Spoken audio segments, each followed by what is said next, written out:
나는 밀리터리 덕후다. 본격 밀리터리 팟캐스트 밀떡을 시작합니다. 정치와 함께 경례 밀떡. 바로 안녕하세요, 박찬준입니다. 안녕하세요, 놀러온 남자 정명섭 정작입니다. 예, 홍편입니다. 네, 이번 시간 밀떡은요, 우크라이나 전쟁을 통해서 우리가 뭐 곱씹어봐야 될 점, 배워야 할 점, 또는 보완해야 될 점, 그리고 현대전에서 중요한 부분들, 이런 여러 가지 부분들이 있습니다. 그 중에서 이번 시간에는 현대전의 추세, 늘 얘기하고 있는 거죠. 네트워크전이라는 그걸 주제를 가지고 말씀드려보고, 이에 대한 우리의 입장, 우리의 지금 현재의 위치, 그리고 미래의 우리의 위치, 이런 정도까지 한번 이야기를 나눠보도록 하고요.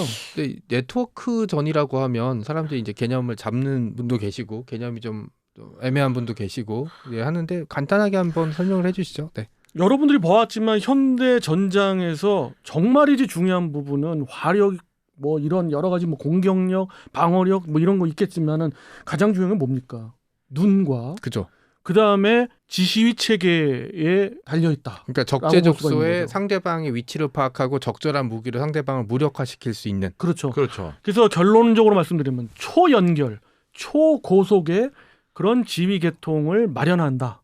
이것이 하느냐 안 하느냐, 이것에 관건이 있고, 우크라이나 전쟁을 봤을 때는 어떤 것들이 그런 역할을 할까요? 전에 한번 김 PD님이 의문을 갖고 이야기한 것 중에 어떻게 보면 키가 될 수 있는 게 바로 이건데, 러시아 공군은 어마무시한 뭐 4.5세대 심지어 5세대 전투기도 있고요. 그리고 현대전에 어떻게 보면 공중전의 지휘자라 할 수 있는 공중조기경보 통제기도 그렇죠. 9대 이상 갖고 있습니다. 9대나 갖고 있어요? 그럼요. 예.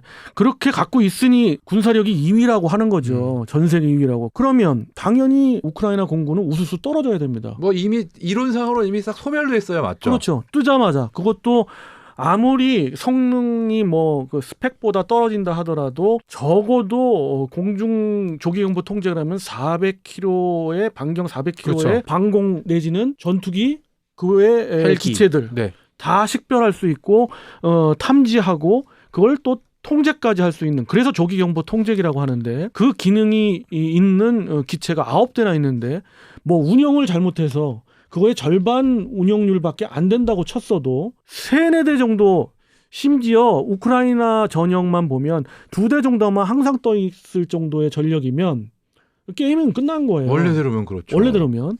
근데 왜 안 되느냐? 네트워크가 안 되는 거예요. 네트워크가. 이 얘기는 각 기체의 러시아의 데이터 링크는 흔히 이야기되는 S107-1, 이 가장 최신 버전의 네트워크 링크, 그 데이터 링크를 갖고 있거든요. 그 데이터 링크를 서로 주고받으면서 지휘 통제를 하는 게 기본인데, 이거에 대한 이제 수출형 버전은 많이 다운그레이드된 S108로 알려져서 많은 분들은 S108이라고 알고 계시죠. 근데 러시아가 운영하는 건 S107-1인데 이것이 허무맹랑하다는 거예요. 결론적으로 말하면 SU-35에는 늘 장착이 돼 있어야지만이 정상인데 안 돼 있었다는 것이, 그래야 설명이 또 되는 거고, 그 다음에 뭐 SU-30이랄지 SU-27, 미그-29까지 러시아가 운영하는 공군이 운영하는 모든 것들, 물론 SU-25 같은 그 근접 항공기들은 안 장착이 돼 있다 하더라도 적어도 공중전의 지휘 체계에 대한 데이터 링크는 서로 주고받을 수 없지 않느냐, 지금 상황에서. 그리고 주고받더라도 정말 우리가 알고 있는 수준 이하의 소수 기체이지 않느냐. 그러니까 조기경보 통제기 자체도 발진을 안 하고 있고 운영을 안 하고 있는 거 아니냐. 그거 구소련 때 반공군 수준만도 못한 거 아닌가요, 지금 이거? 그렇게 볼 수도 있는 거죠. 심하면. 오히려 보니까 우크라이나의 바이락타르가 또 최근에 흑해에서 해군 경비정 2개 날려버렸더라고요. 우크라이나는 오히려 나름 잘 쓰는 것 같은데 지금 현재. 그러니까 무인기에는 앞서 설명을 드리겠지만, 무인기가 그냥 뭐 예를 들어서 무인 기체가 어떤 부분을 공격한다든가 어떤 지역을 정찰한다거나 뭐 이런 게 중요한 게 아니라, 무인기 자체는 많은 수의 무인기들을 공동으로 작전을 하고 있고, 그 무인기들의 정찰과 또는 그 공격하는 것을 지시하거나 내지는 정찰 부분에 대한 정찰 정보 자산을 넘겨주거나 할 때에 활용되는 데이터 링크가 굉장히 중요하거든요. 그 데이터 링크의 강력함, 적의 제밍에도 견딜 수 피해가 있는. 없는 그런 또 상당한 보안을 요구하는 그런 소규모 광역이랄지 대규모 광역이면 더 좋고요. 그런 데이터 링크, 고유의 자기들만의 데이터 링크를 갖고 있느냐 없느냐가 무인기 전력의 정말 핵은 그거거든요. 아, 그런데 그렇죠. 그 부분에 있어서 바이락타르는 어느 정도의 경쟁력이 있다는 거죠. 사실 거기다가 싸고. 바이락타르가 무인기 그 비행기 자체 자꾸 집중 들어가는데 핵심은 지금 말씀하신 대로 데이터 링크와 통신이에요. 그 바이락타르를 만든 그 사장 바이락타르. 그렇죠. 이 양반이 사실은 어떻게 보면 무인기 그 자체보다도 미국에서 유학하고 이러면서 이런 쪽에 대한 어떤 지식을 정보를 많이 축적하고 온 사람이거든요. 그렇기 때문에 이 바이락타르가 터키군에서 높은 평가를 받은 게 기체 성능 자체보다 지휘 통제와 그러니까 네트워크와 기체를 한 세트로 처음부터 제공을 하는 이거가 굉장히 높은 평가를 받아가지고 맞습니다. 터키군에서 높게 평가를 채택이 됐고 수출할 때도 이 가격에 네트워크와 컨트롤까지 포함을 해서 수출을 해요. 그래서 제가 보기에는 러시아 공군에서 특히 운영하고 있는 데이터 링크는 서방 측의 어떤 방해 제밍에 굉장히 약하거나 아니면 생각보다 되게 약하거나 처음부터 아예 존재하지 않았거나. 그 해당 존재는 했죠. 당연히 존재는 하고 스펙도 있고 전기경보 통제기에는 장착돼 있으나 그것을 서로 연결해서 전달하는 기체 수가 생각보다 적다. 그렇죠. 이렇게 볼 수밖에 없는 지금 거예요. 지상군에서도 똑같은 문제가 생기는 게 러시아군은 원래 예정대로면은 대부분의 현역 부대 전차들의 네트워크 단말이 달려 있어야 돼요. 걔네도 안 달려 있잖아요. 그렇죠. 걔네도 분명히 네트워크 지상 전용 네트워크가 있고 네트워크 단말 다 있고 그걸 다 보급하겠다고 그러는데 지금 현실은 러시아 전차 중에 그게 되는 게 T-90 중에서도 T-90M 가장 최신형 지금 실제로 운용 중인 대수가 많아봐야 100대도 안 되는. 65대라고 알고 있는데 한 대가 부서졌죠. 그렇죠. 원래 저기 데이터상으로 나온 거로는 64대까지 개량 생산을 했다. 그렇죠. 라고까지가 이제 최신 외신 보도였는데 거기에서 뭐 말씀대로 많이 쳐줘봐야 100대 미만의 지금 그런 더 전력이죠. 큰 문제가 전차의 네트워크만 문제가 아니라 무전자 통신 자체도 잘 안 되는 경우가 많아가지고 민간 그냥 무전기 통신. 쓰고 있잖아. 예. 중국제 무전기. 예. 지금 반면에 우크라이나군 같은 경우는 최근 몇 년 동안에 가장 많이 수입한 그 서방체 무기 체계 중에 하나가 무기가 아니에요, 사실은. 무전기예요. 아 그래요? 미국에서 L3 헬스의 펠컨 무전기를 대량으로 수입했고 예. 심지어 어느 정도는 네트워크도 구축을 했어요. 실제로 얼마 전에 우크라이나군 포병 작전하는 걸 보니까 네. 포 자체는 구식이지만 디지털 단말기 좀 태블릿 같이 생긴 그걸 예. 이용하더라고요. 아. 그래서 결론적으로 말씀드리면은 우크라이나 전쟁을 통해서라도 충분히 알 수 있는 게 네트워크전에 어떤 승패가 달려 있는 것이고 대한민국의 네트워크전은 사실 굉장히 오래전부터 강조되어 온 거고 군에서의 핵심 사업입니다. 미래의 뭐 무기 체계랄지 중요한 것을 꼽으라고 할 때 첫 항상 번째로 뭐 8개, 뭐 10개 이렇게 또 12개 이렇게 꼽잖아요. 그러면 첫 번째 내지 두 번째로 항상 들어와 있는 겁니다. 첫 번째가 사실은 감시 정찰 분야.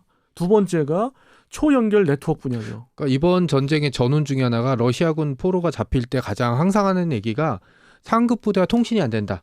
그리고 상급 맞아, 부대 맞아. 위치가 확인이 안 된다. 그럼 이제 군 병사들 전방에 있는 병사들은 고립되고 그 다음에 사기가 떨어진 상태면은 와해돼 버려요. 이건 지금- 어떻게 보면 패배보다 더 나쁜 지금 거거든요. 사실 네트워크의 제일 중요한 것 중에 하나가 내 위치를 늘 알 수 있게 해준다는 거거든요. 개전 초기에 러시아군이 갈팡질팡한 이유 중에 하나가 전차들이 길 따라서 죽으라고 달리면 뭐예요. 일단 왔어. 한참 달리다 보면 내가 어딘지 우리 부대는 어딘지 다 저게 길을 잃어버리는 거예요. 그렇죠. 거기에 당연히 또 수반되는 게 적의 부대 상황인 거죠. 그 모든 것들은 정찰 자산과 여러 가지 자산을 통해서 얻은 그런 정보들, 적의 정보들을 실시간으로 지상 플랫폼이든 해상 플랫폼이든 그 공중 플랫폼들에서 동시에 전장에서 그 정보를 공유한다는 거. 그렇죠. 이런 체계로 가는 것이 이제 네트워크전이고 그래서 저번에 러시아 전차들이 일자로 태각을 하는데 T-64인가? 그렇죠. 우크라이나군 맞아요. 예. T-64 한 대가 길목에서 막고 있다가 그대로 그냥 쏴버려서 몇 대가 박살났죠. 여덟 대인가 박살났죠. 근데 여러 가지 걔네가 측면이 도망만 있어요. 가고 있어요. 예. 근데 그것도 네트워크가 잘 됐으면 아니면은 뭔가 전장 상황을 어느 정도 파악을 하고 적의 위치를 어느 정도 알고 있었으면은 절대 그렇게 길로 안 갔을 텐데 근데 우크라이나군이 오히려 그런 정보들과 그런 위치를 알 수 있는 능력이 있었으니까 거기에 대기하고 있었을 거고. 그런데 여기서 이제 정말 현실적으로 말씀드리면 우크라이나도 당연히 우크라이나가 어떻습니까? 군사력을 왜 22위, 25위라고 얘기하냐면 이런 뭐 플랫폼 각종 플랫폼들의 그 무기 플랫폼들의 숫자를 갖고 얘기하는 게 아니라 역시 우크라이나도 네트워크 능력이 없는데 여기에 이제 도와주는 우군이 그죠. 미국이라는 최강의 네트워크전을 갖고 있는 그런 나라가 음으로 양으로 도와주기 때문에 그리고 미군은 지금 미군은 한사컷 아니라는. 이번에도 미국이 대량의 정보통신 장비들을 같이 원조했어요. 그렇죠. 아 그래요? 예. 지금 그게 안 빠져요. 미국은 절대. 그냥 아. 무기만 주고 싸우라는 게 아니라 이번에도 무전기와 관련 네트워크 관련 장비들을 대량으로 원조했어요. 다 갖추고 싸워라. 그게 아마 그렇죠. 이제 흑해나 그 어딘가에 떠 있는 미군 뭔가와 연결할 수 있거나 뭔가의 정보를 받을 수 있는 거죠. 미국은 뭐 그런 거 없다라고 하지만 제가 보기에는 흑해는 유령이 떠 있어요. 그럼 이제 하여튼 뭐 이 시점에서 네트워크전이 중요하다는 얘기는 드린 거고 대한민국군의 그럼 네트워크전의 현주소는 어떠냐. 전에 많은 소개를 여러 차례 드린 적이 있습니다만 링크K라고 명명된 우리만의 데이터 링크 시스템을 완성형, 그러니까 처음에는 이제 완성형까지는 안 갔습니다만은 어떻게 뭐 시제형이라고 볼 수 있죠. 시제형을 개발을 완료했고요. 그 다음에 완성형 개발에 거의 이 완료 단계입니다. 이 링크K가 의미하는 거는 대한민국 힘으로 만든 지상 그리고 해상 공중에 특히 공중에 있는 플랫폼들의 데이터 링크를 링크K로 가겠다는 거예요. 그러니까 한미 연합은 링크 16으로 계속 하고 링크 16 자산들이 우리 있지 않습니까? 그렇죠. 뭐 가장 우리가 제일 처음에 들어왔던 게 F-15K였고 그렇죠. 그렇게 해서 뭐 세종대왕급부터 해가지고 계속 그런 플랫폼들이 늘어났죠. 그럼 이제는 뭐 F-16 개량에도 당연히 링크 16에 단말기가 들어가죠.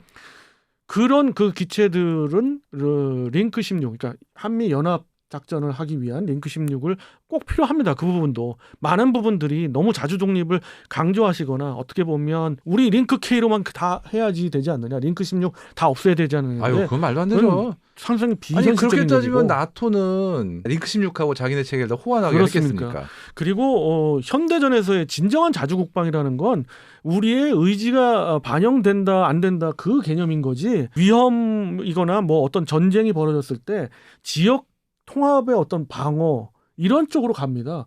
당장 우크라이나전만 보도록 하면 왜 유럽의 다른 국가들 특히 나토가 그렇게 물심양으로 도와주겠어요. 이 부분에 있어서 물론 나토 가입은 안 된 우크라이나지만 집단 지도 체제의 서로 간의 그 그렇죠. 믿음이 네. 오고 가고 있는 거죠. 그리고 이쪽에 우크라이나 무너지고 그다음에 우리 차례에 따른 그런 공포가 개념인 그러니까요. 거죠. 그러니까 한 국가만의 뭐 자주국방을 이룬다는 것이 그런 의미가 아니라 우리의 의지대로 국방력을 활용할 수 있느냐 없느냐가 그렇죠. 자주국방의 키고, 그런 의미에서 봤을 때 링크K는 정말로 중요한 부분 중에 하나고, 우리가 이 링크K를 그렇다면은 대한민국의 링크K를 중심으로만 말씀드리면 그런 부분에 있어서 대한민국군의 네트워크력은 어느 정도인가 봤을 때 링크 16하고 한번 비교를 해볼 필요가 있어요. 많은 분들이 링크K는 링크 16에 못 미친다라는 얘기들도 하고, 또 어떤 분들은 항상 그 국산 좋아하시는 분들은 링크 16을 뛰어넘는다라는 얘기도 하는데, 엄밀히 말씀드리면 체계가 거의 비슷해요. 그렇고 동등하다라고 말씀드릴 수가 있어요. 뭔가 호환성은 있나요? 당연히 호환성은 있죠. 근데 호환되는 게이트가 따로 있어요. 그래가지고 그 게이트를 통해서 물론 호환됩니다. 그러니까 어쨌든 프로토콜이 서로 공유가 되기는 만들어놨네요. 당연합니다. 뭐 당연히. 그럼 뭐. 그러나 네. 링크K가 끊을 수도 있죠. 왜냐하면 링크 16 그 플랫폼들은 정보를 공유할 수 없는 민감한 문제다 했을 때는 링크K만으로 할 수도 있는 거고, 뭐, 예. 어떤 부분은 공유를 하고. 그러니까 그러니까 어떤 이제 부분은 링크 16만으로도 할 수도 있는 거고요. 우리끼리 채팅하다가 비밀 채팅할 수 있고. 아니 그런 거죠. 네. 예. 그렇게 볼 수 있는데, 그럼 링크K와 링크 16하고 또 차이점을 조금 말씀드리면, 링크K가 링크 16에 비해서는 훨씬 많은 데이터량을 전송할 수가 있어요. 아무래도 나중에 나온 거니까. 이게 상당한 특징을 갖고 있는데, 여기에서 너무 이걸 강조하다 보니까 그럼 링크K가 더 우위다라고 얘기를 하는데, 사실은 링크 16이 이번에 개량을 하지 않습니까? 그래서 계속 많은 국가들이 교체를 하고 있는데, 우리도 그것 때문에 비싼 돈 들여고 F-15K에 교체하고 있죠. 단말기를. 그렇습니다. 어쩔 수가 없는 것이, 일단 오래된 링크 16이라서 상당한 보안이 있는 그 데이터 링크지만 적성국, 특히 이제 동구권, 러시아 중국에 그렇죠. 노출돼 있을 가능성이 있다라고 그렇죠. 보는 거고, 또 하나는 가장 큰 단점 중에 하나가 데이터 양에 전송되는 데이터량이 좀 현대전에는 좀 적다. 아무래도 옛날 규격이다 보니까. 그래서 예. 어떻게 보면 기존의 링크 16하고 링크 K하고 우리의 지금 링크 K하고 비교했을 땐 거의 2배 차이 나요. 데이터 전송량이. 그렇기 때문에 이 부분을 늘리기 위한 게 이제 링크 16이 이제 개량을 하는 거고, 그래서 그 부분에 차이가 별로 없다. 예. 또 하나 이제 강조드리는 부분 중에 하나는 이번엔 반대예요. 주파수 도약 능력, 이제 호핑 능력이라고 그러죠. 그 호핑 능력은 사실은 링크 16이 좀 더 우위입니다. 그런 부분에서 절반 이상의 우위를 갖고 있고, 그렇기 때문에 우리가 링크 K를 조금 더 보완할 부분이 있는데, 그러나 이 부분에 대해 주파수 도약 능력에 대해서는 지금 링크 K가 갖고 있는 주파수 도약 능력만 하더라도 보완에 있어서 절대 다른 적성국에 뚫릴 위험은 없다고 봐요. 그리고 앞서 강조드린 뭐 무인기의 데이터 링크가 중요하다는 것을 포함한 네트워크의 중요성은 정말 강조드리지 않을 수가 없어서, 향후 미래에 대한민국군의 링크 K를 위시한 네트워크전에서 더 많은 발전을 하기 위해서 더 큰 그림을 그리고 있어요. 그런 부분을 강조드리고 싶고, 이 기회를 통해서 여러분들이 또 그 부분에 대해서 굉장히 관심을 가져줬으면 싶어요. 뭐 일반적인 무기 플랫폼만 관심 가지는 게 아니라, 맞습니다. 사실은 네. 중요한 게 그 부분이기 때문에. 맞습니다. 박 의원님이 생각했을 때 네. 기체 중에 가장 링크 K에서 중요한 기체가 어떤 거라고 생각하세요? 이거 참 어떻게 보면 좋은 질문이신데, 그렇다고 답을 드리기에는 딱 부러지게 답을 드리기엔 뭐하지만은, 대한민국 지금 현재 시점을 생각할 때는 그래도 공중 플랫폼들이 확실한 데이터 링크 보안이 명백하고 데이터 전송 능력이랄지 그리고 호핑 능력까지 뛰어난 그러한 데이터 링크가 완벽하게 갖추어진 그런 네트워크전이 갖춰져 있다면 진정한 공군력이 될 수가 있죠. 뭐 해군도 뭐 당연히 이제 중요하겠고요. 그렇습니다. 해군도 중요하죠. 그러나 해군 부분은 많은 부분이 지금 어느 정도 수준, 일정 수준 이상으로 올라와 있고, 강대국에 비할 때 큰 차이가 없습니다. 솔직히. 그렇습니다만은 아직까지 공중 플랫폼은 우리가 미국이나 이스라엘 정도 수준으로 봤을 때 아직 미흡한 게 사실이고, 그렇지만 우리는 거의 걸음마 단계가 아니라 이 부분에 있어서 우리 또 통신 강국 아닙니까? 그렇죠. 상당한 강점을 가지고 있고, 심지어 굉장히 우수한 링크 16에 버금가는 데이터 링크 시스템을 자체적으로 만들 수 있다. 그리고 만들고 있다. 굉장히 중요한 거죠. 예, 그렇죠. 이런 걸 강조드리고 싶습니다. 자, 이렇게 해서 이번 시간은 네트워크 중심전에 대해서 말씀드려봤고요. 다음 시간에 또 다른 주제를 갖고 여러분 찾아뵙도록 하겠습니다. 청취자 여러분께 경례 밀떡!